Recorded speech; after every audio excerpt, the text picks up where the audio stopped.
और इंजन को और स्मूथ किया तो DTSI हटा दिया। लेकिन देखो ये ना बहुत प्यारी बाइक है। इसका प्राइस क्या है, इसकी लोन क्या है, इसकी EMI क्या हो सकती है, डाउन पेमेंट क्या हो सकता है, आज सारी चीज़ों को हम डिस्कस करने वाले हैं। Welcome back to the channel, this is Farhan Afzal. सबसे पहले JPS बजाज का बहुत बहुत शुक्रिया मुझे पल्सर 150 रिव्यू के लिए देने के लिए।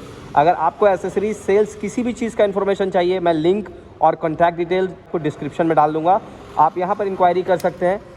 तो लेट्स स्टार्ट। ये है पल्सर 150 ब्लू कलर में, अभी 2023 मॉडल, OBD 2 सेंसर और E20 के साथ आया। तो इसका आज रिव्यू बनाते हैं। वाह, आज भी वही बात है, वही मक्खन सी आवाज़। और भाई बहुत शानदार लग रहा है बैठ के, जो इसका सिटिंग पॉस्चर है ना वो शानदार है। चलिए थोड़ा सा एक जगह देखते हैं खाली सा, जहाँ पर बैठ के हम इसका रिव्यू बना सकते हैं। यहीं पहले वीडियो बनाता था मैं। ओहो, इसका जो ग्राउंड क्लियरेंस है वो 165 mm है। और यहाँ पे देख रहे हो कितना बड़ा सा स्पीड ब्रेकर है भाई, शहर का सबसे बड़े में से एक स्पीड ब्रेकर है। टच नहीं हो रहा लेकिन बहुत कम है शहर के हिसाब से। थोड़ा सा 165 के बजाय 170 हो जाता तो सही रहता। आवाज़ सुन रहे हो, प्योर आवाज़, बहुत अच्छी, बहुत प्यारी आवाज़ कर रही है भाई। और क्लिप ऑन हैंडल बार मुझे बहुत ज़्यादा पसंद है।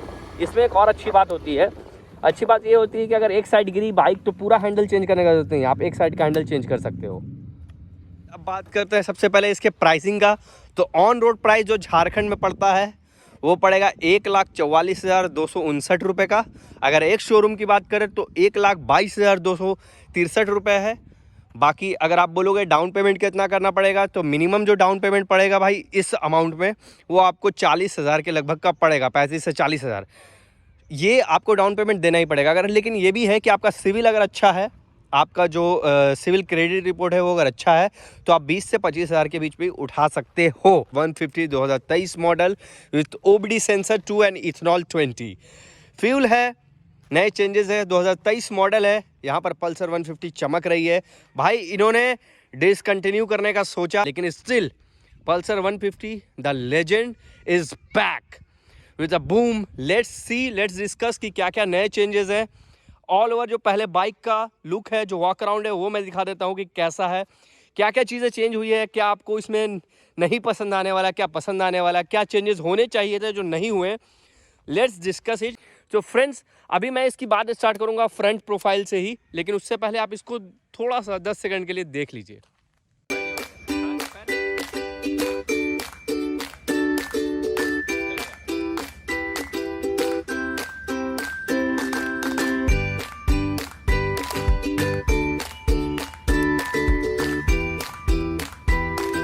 हमेशा फ्रंट प्रोफाइल से स्टार्ट करेंगे। यहाँ पर देखिएगा जो आपको जो मिलेगा वाइज़र वो है सेमी ट्रांसपेरेंट, यानी मुझे लगता है 30% ट्रांसपेरेंट है। यहाँ पर टर्न इंडिकेटर्स की बात करूँ तो बल्ब में आता है, 10 वोल्ट का बल्ब है ये।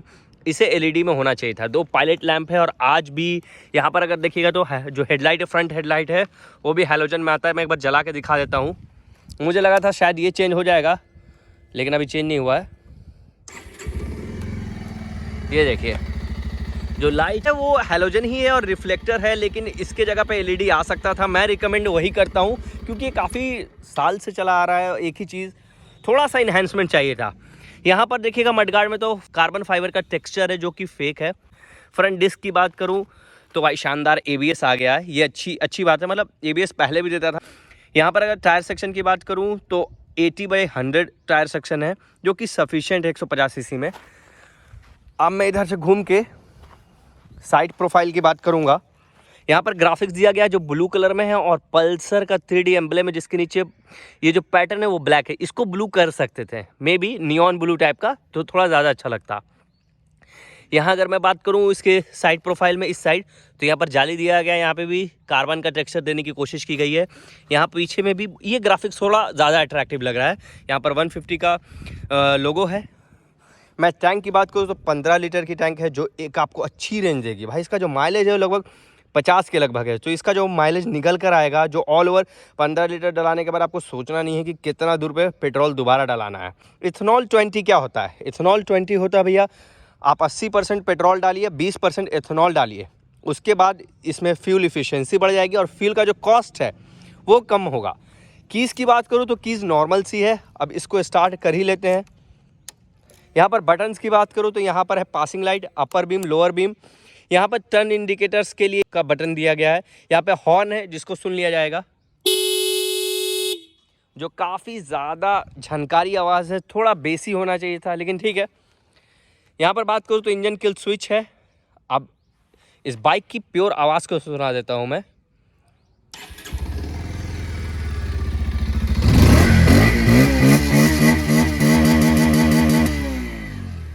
तो आपने आवाज़ सुना, दमदार आवाज़ है भाई, आवाज़ में कोई कमी नहीं है। अब लेट्स सी इसके कंसोल मीटर की बात करें तो सेमी डिजिटल कंसोल मीटर है। यहाँ पे आरपीएम लिमिटर है, अगर आप ज़्यादा स्पीड को पुश करेंगे तो आरपीएम लिमिटर आपको बताएगा। यहाँ पर दिया गया है आपको टर्न इंडिकेटर्स के सिग्नल, देखिए यहाँ पे दिया गया है, यहाँ पर दिया गया है न्यूट्रल का साइन, यहाँ पर दिया गया है लो बीम हाई बीम, यहाँ पे एबीएस दिया गया है। ठीक है, रीसेट बटन है जिससे आप टॉगल कर सकते हो। इफेक्टिव फ्यूल इफिशिएंसी का 2 मीटर दिया गया है और यहाँ पर दिया गया डिस्टेंट टू एम्प्टी, कितने देर में आपका जो फ्यूल है वो ख़त्म हो जाएगा। तो ये बहुत शानदार बात है। यहाँ पे ट्रिप भी दिया गया 1-2 मीटर और यहाँ पर ही दिया गया है, यहाँ पे आरपीएम का जो सेटर है वो एनालॉग में है और जो स्पीडोमीटर है वो यहाँ पे डिजिटल है। अब इसको बंद करते हैं। सीट की बात करूँ, सीट की कुशनिंग की, जो ये सिंगल सीट में आता है, सबसे पहले बहुत शानदार सीट है भाई। यहाँ पर ग्रैब की बात करो तो काफ़ी फर्म है और वही पुराना ग्रैब है, इसमें थोड़ा सा डिज़ाइन दे सकते थे, ऐसे करके पैटर्न को चेंज कर सकते थे, बट स्टिल जो पुराना चला रहा है, एंटीक चला रहा है, उसको रहने देने में भी कोई दिक्कत नहीं है। इंजन की बात करते हैं, फ्यूल इंजेक्शन, तो ये क्या होगा, अब और स्मूथ हो जाएगा इंजन।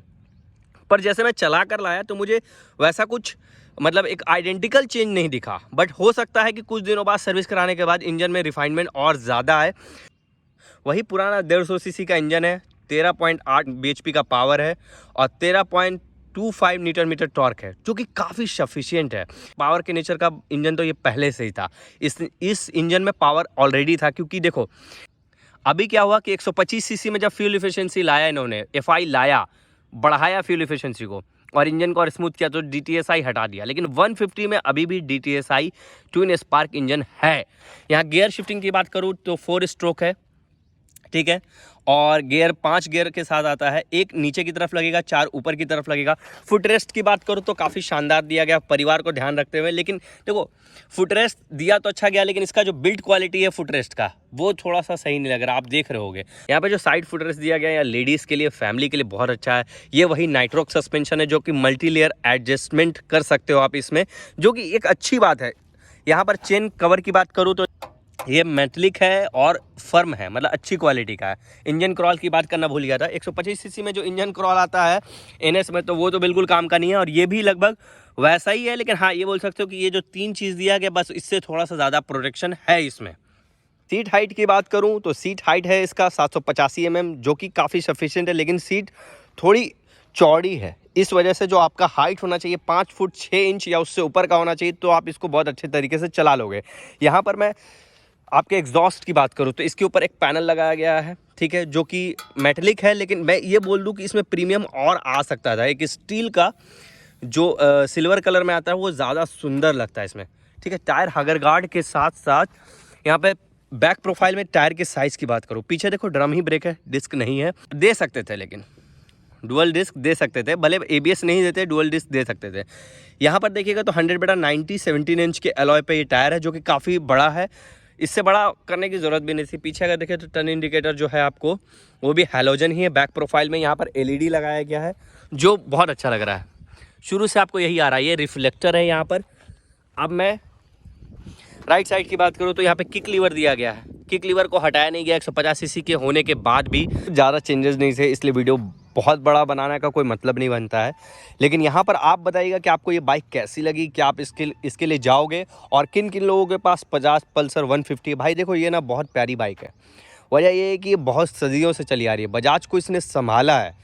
तो आप लोगों को कमेंट बॉक्स में लिखना है कि किसके पास पल्सर 150 और कौन लेने वाला है। अगर कोई नहीं लेने वाला तो क्यों नहीं लेने वाला, अगर कोई लेने वाला तो क्यों लेने वाला है। थैंक यू सो मच प्यार के लिए, लव के लिए। भाई अब 6000 सब्सक्राइबर हिट कर गया, मैंने बोला है 10,000 सब्सक्राइबर हिट करेगा तो MT-15 में एग्जॉस्ट साउंड लगाऊंगा मैं।